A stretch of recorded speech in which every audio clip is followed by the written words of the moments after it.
10 años aterrizó en nuestro país esa palabra ombudsman, el defensor del vecino, que parecía una cosa foránea, pero se vio la necesidad, y sí, de muchísimo tiempo, de que los vecinos tuvieran quien los defendiera, que hubiera alguien que estuviera del lado de la comunidad con respecto a las instituciones, a los problemas de todos los días. Pero tener hoy y saber que vamos a tener el apoyo desde siempre de Daniel Arbulo, por parte de la Defensoría del Vecino, pero aparte con una persona que tiene tanta experiencia en esto de trabajo comunitario. Cuando estábamos hablando recién del almacén, él decía, sí, porque es un compañero que ha tenido una experiencia vastísima en eso de construir entre todos. Es como un puntapié de oro para esta columna que de verdad nos enorgullece. Daniel, Rulo, gracias por estar acá. Gracias por la invitación. Por favor, bienvenido. Arranquemos. Sí, claro, ¿qué es? El defensor del vecino, ¿quién lo vota? ¿Cómo se vota? Bien, ¿Cómo llega? La Defensoría va a cumplirse, ya se cumplieron 20 años de la creación. Hace 19 años hay una persona a cargo que se elige en la Junta de Montevideo. A mí me quedan 4 años y medio todavía, son tareas de 5 años. Y la presenta la sociedad civil organizada a esta persona. Las tareas que tenemos en la Defensoría, que si bien tiene como cargo central al defensor, intenta ser una institución, y esa es como una cuestión importante para nosotros, construir la institucionalidad, es básicamente contribuir a la defensa de vecinas y vecinos cuando ahí donde el Estado no está funcionando, no da respuesta, digamos. Eso es en términos generales. Por tanto, la agenda de la Defensoría es una agenda propia y es una agenda que tiene que ver con, va desde la mirada del vecino y la vecina. Va de la mirada en términos de cuando la propia Intendencia, por ejemplo, no cumple sus propias normativas, eso sucede cotidianamente, o cuando el Estado está ausente a la hora de defender los derechos de las personas. Entonces, bueno, ahí vamos desde el problema del contenedor y el vínculo con los vecinos, hasta problemas con la población migrante, por ejemplo, o con el colectivo de personas en calle. Entonces tiene una agenda bastante amplia la Defensoría. Y la Defensoría, ya que estás hablando de estos temas que se ocupa, ¿cómo accede la ciudadanía a esa Defensoría? ¿Tiene un lugar físico? ¿Cómo acciona después en los territorios? Bien, físicamente nosotros estamos enfrente a la Junta de Montevideo. Si bien la Defensoría es autónoma e independiente, tiene una dependencia presupuestal con la Junta. Esas son de las cosas que trataremos de trabajar con el próximo gobierno departamental. Entonces, físicamente estamos ahí en Ciudad Vieja. Se accede por varios medios, por redes, por teléfono además, y nosotros lo que estamos intentando en este periodo es llegar directamente al territorio. Entonces ahí tenemos, por ejemplo, un programa que es La Defensoría en tu barrio. ¿Por qué se creó un programa de La Defensoría en tu barrio? Porque, bueno, muchas veces cuando nos convocan por un contenedor, el problema no necesariamente es el contenedor ese, solo ese contenedor, sino que es la convivencia en el barrio, sino que es el cuidado de ese espacio público, sino que es que hay gente sin hogar por ahí cerca, tiene que ver con las cuestiones más generacionales también.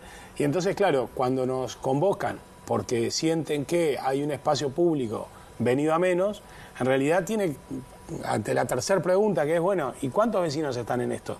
Bueno, llamás vos sola, Tania, pero hay 25 vecinos y vecinas preocupados. Que están padeciendo lo mismo. Exactamente. Y bueno, y ahí se va trabajando desde la cuestión de la llegada al barrio. Y tenemos un trabajo bastante importante también directamente con los municipios. Ahí hay una fuerte articulación. Y esto es importante decirlo. Si bien la Defensoría actúa en todo el mundo como, digámoslo, como una piedra en el zapato a la gestión cotidiana, también es un espacio de articulación fuerte. Y de hecho, si ustedes miran algunas normativas que hay a nivel departamental y también a nivel nacional, la Defensoría ha sido parte de esto. Por ejemplo, pirotecnia.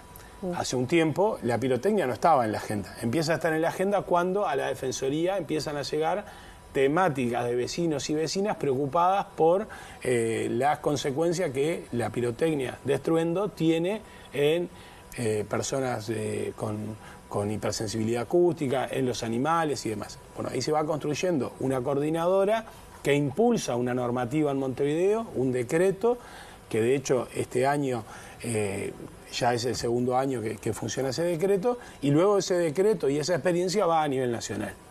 Recuerden ustedes cuando se empezó a trabajar el mal de Diógenes en la primera Defensoría, Fernando Rodríguez ahí lo trabajó muy bien. Bueno, este problema de una vecina que juntaba residuos y que se traía las cosas de la feria, del barrio, el contenedor. Bueno, eso es un problema individual de tu casa, de tu barrio. Pero si sumás cuántas personas hay en esto, explicitas ahí un problema comunitario que a priori parecía un problema individual. Se trabajó en esto y se llevó adelante un programa que tiene que ver con, primero, explicitar que existe el problema. Y esto es importante decirlo porque muchas veces las instituciones tendemos a autocomplacernos y decir, bueno, generamos la normativa y ahí se soluciona el problema. Es el caso de las personas en situación de calle. Tener una defensoría o una institución que tenga en su agenda el a priori de la mirada más comunitaria y más en clave de derechos, permite otra mirada y profundizar sobre esos temas, digamos, y meter una agenda distinta. Daniel, ¿hasta dónde llega el músculo de representatividad de la Defensoría, no? Yo recuerdo la frase de Ivonne Posada que decía que las alcaldías no eran el tercer nivel de gobierno, sino que eran el primero porque eran lo más cercano que tenía el vecino, en virtud que lo vota el Parlamento de Montevideo, es decir, es un órgano democrático que tiene también funciones deliberativas dentro de sí. ¿Qué pasa en los casos que un vecino de repente te puede denunciar que le cayó mal un alimento que come en un restaurante, que sí es competencia departamental, o qué pasa en otros órdenes donde necesita el vecino ser representado ya a otro índole? ¿Qué margen de maniobra ustedes tienen ante otros órganos? Por ejemplo, estabas hablando de la situación de personas en situación de calle, ¿cómo se maneja eso y hasta dónde ustedes pueden ayudar? Bien, en eso hay que trabajar mucho en clave de la interinstitucionalidad. Además de la Defensoría de Vecinas y Vecinos de Montevideo, está la Institución de Derechos Humanos, que se creó no hace mucho tiempo y que tiene que ver con esto de la vulneración de derechos del Estado frente a ciudadanos y ciudadanas. Está, por ejemplo, el comisionado parlamentario. Estas son como las instituciones que tienen esta mirada.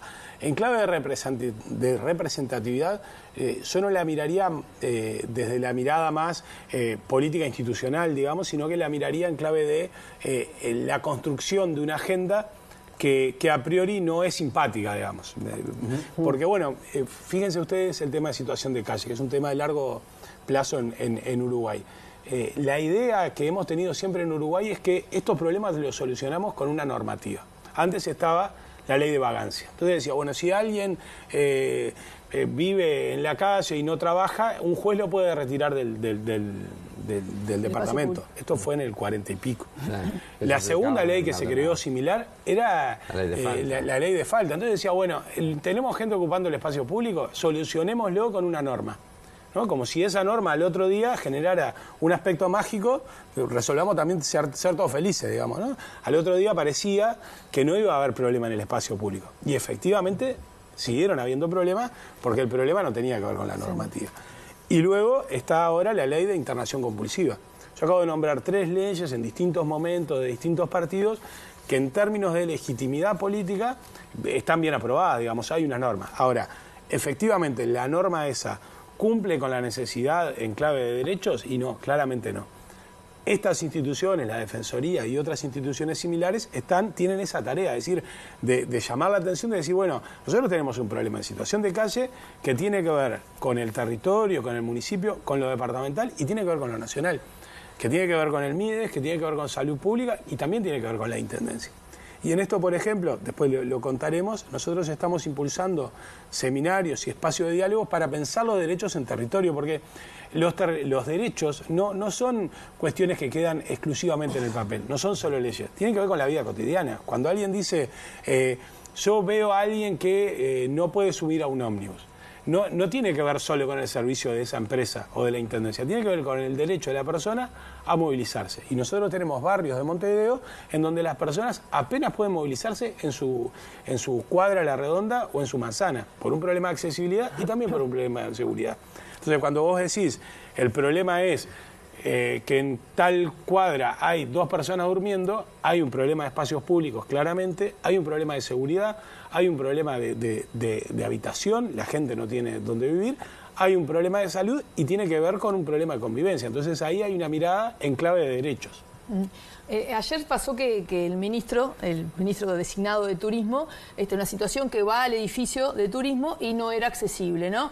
Y parece que se dieron cuenta recién ahora que eso sucedía, ¿no? Que más allá de que tenía rampa y todo, llegar hasta allí por los adoquines y todo era un lío, el tamaño del baño. Bueno, ese tipo de situaciones en que las instituciones son las que están omisas.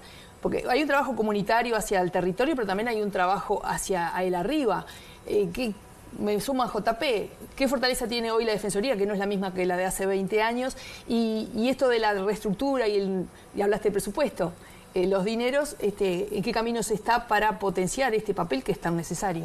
Sí, lo primero que hay que decir es que la legitimidad de la Defensoría se ha consolidado mucho. Totalmente. De hecho, la Defensoría, cuando envía, por ejemplo, una recomendación, que es el documento principal que tenemos, a la Intendencia hay una respuesta en términos de respeto institucional, digamos.